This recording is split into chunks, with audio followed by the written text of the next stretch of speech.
మీ యొక్క జాతక చక్రంలో నైన్త్ లార్డ్ అంటే 9వ ఇంటి అధిపతి అనేది లాంగ్ డిస్టెన్స్ ట్రావెల్స్‌ని సూచిస్తుంది.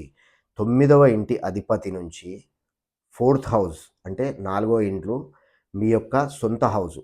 అంటే long distance travel and you are going to settle down in your 4థ్ హౌస్ అనే దాని గురించి చెక్ చేసుకోండి. అంటే 9థ్ నుంచి 4థ్ హౌస్ వచ్చేసేది 9, 10, 11, 12 12థ్ హౌస్.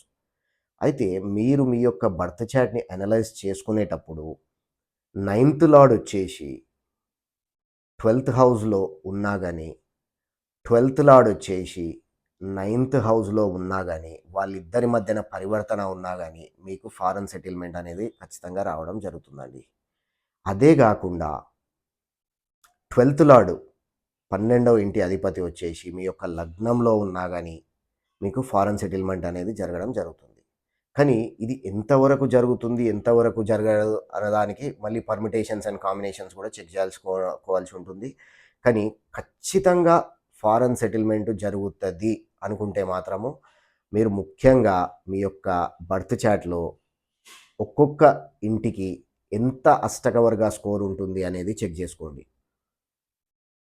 అష్టకవర్గ స్కోరు 12వ ఇంటికి ఎంత ఉంది? ఒకవేళ అది 30 అండ్ అబోవ్ 30 కన్నా పైన ఉన్నట్టయితే మీకు ఖచ్చితంగా ఫారెన్ సెటిల్మెంట్ అనేది ఉండడం జరుగుతుంది. అదేవిధంగా ఆ 12వ ఇంటికి అన్ని గ్రహాలు కలిపి ఆ అష్టకవర్గ స్కోర్ ఎంత ఇచ్చాయో అది 30 ఇచ్చాయి కదా! ఆ 30లో ఏ గ్రహము హైయెస్ట్ స్కోరు ఎక్కువ స్కోర్ ఇచ్చిందో చూసుకోండి. ఫర్ ఎగ్జాంపుల్ మీ యొక్క 10వ ఇంటి అధిపతి ఎక్కువ స్కోర్ ఇచ్చాడనుకోండి, మీరు మీ ఉద్యోగపరంగా ఫారెన్ సెటిల్మెంట్‌కి వెళ్ళడం అనేది జరుగుతుంది.